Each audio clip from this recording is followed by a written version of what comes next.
Hi price allot கர்த்தர் நாமத்துக்கு மகிமை உண்டாவதாக. இன்றைய வேத வசனம் யோவான் சுவிசேஷம் 2ஆம் அதிகாரம் 11 நமக்கு இப்படியாக சொல்லப்படுது.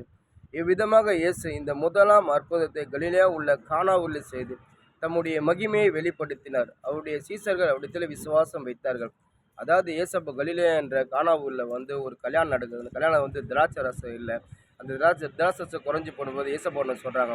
அப்போ ஏசப்பா தண்ணீரை திராட்சை ரசம் மாற்றி அங்கே ஒரு அதிசய அற்புதம் செய்கிறார். அங்கே ஒரு மிராக்கிள் செய்கிறார். அங்கே இருக்கிற ஜனங்களாம் திராட்சை ரசத்தை குடிச்சு இவ்வளோ சுவையாக இருக்குது, இவ்வளோ டேஸ்ட்டாக இருக்குது, இதுமாதிரி திராட்சை ரசம் எங்கேயுமே நான் கண்டதில்லை சொல்லி ஏசப்பா அவங்க மகிமைப்படுத்துகிறாங்க. அதை கண்டு சீசர்கள் விசுவாசி செய்கிறாங்க. இன்றைக்கி நம்மளோட வாழ்க்கையில் சரி, நம்ம ஒரு கிறிஸ்தவனாக இருக்க, நம்ம ஒரு ஆண்டுடைய பிள்ளையாக இருக்கும்போது நம்ம ஏசப்பா முதல்ல எப்படியாப்பட்ட தேவன் நம்ம உணரணும், அவர் எவ்வளோ மகிமை உள்ள தேவன் சொல்லி உணரணும். நம்ம அவர் மகிமை நம்ம பார்க்க மாட்டோம், அவருடைய வல்லமை பார்க்க மாட்டோம். நம்ம வாழ்க்கையில் வர பிரச்சனைகள், நம்ம வாழ்க்கையில் வர சூழ்நிலை, நம்ம துரமாக என்பது சூழ்நிலை கண்டு நம்ம வெக்ஸா எப்போ பார்த்து நம்ம பிரச்சனையை நம்ம யோசனை பண்ணலாம். என் வாழ்க்கை இவ்வளோ பிரச்சனை இருக்குது, என் வாழ்க்கையில் இவ்வளோ கஷ்டமான காரியம் இருக்குது, என் சூழ்நிலை இப்படி இருக்குது. நம்ம வாழ்க்கையில் நம்ம சூழ்நிலை நம்ம இப்போ ஃபோக்கஸ் பண்ணுறோம் பெருசாக.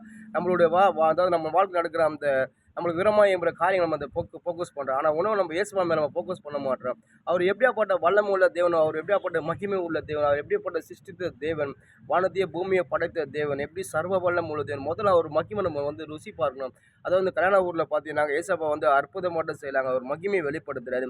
அதாவது அந்த மகிமை பார்த்து சீசன்லாம் அவர் மேலே விசுவாசம் வைக்கிறார். அது மட்டும் இல்லை, மோசையை பார்த்தீங்கன்னா மோசையை ஏசப்பா தன்னுடைய ஊழியத்துக்கு அழைக்கிறார். அந்த அதாவது எகிப்தில் இஸ்ரவேல் ஜனம் அடிமைத்தனப்படுற ஜனத்தில் விடியக்கு முன்னாடி ஏசப்பா மோசையை தெரிந்து கொண்டார்.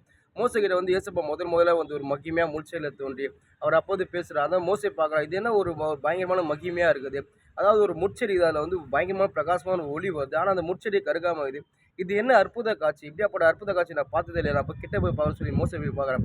ஏன்னா முதல்ல நம்ம இயேசுவோட மகிமை பார்க்குறோம். நம்ம ஆராதிக்கிற இயேசு எப்படியாப்பட்ட தேவன், எப்படியாப்பட்ட சர்வ வல்லமை தேவன், அவர் நோக்கி பார்க்கும்போது, நம்ம அவர் மகிமை நோக்கி நோக்கி நோக்கி பார்க்கும்போது நம்ம வாழ்க்கை நடக்க எல்லா பிரச்சனையும் நம்ம ஃபேஸ் பண்ண நம்மளால முடியும்.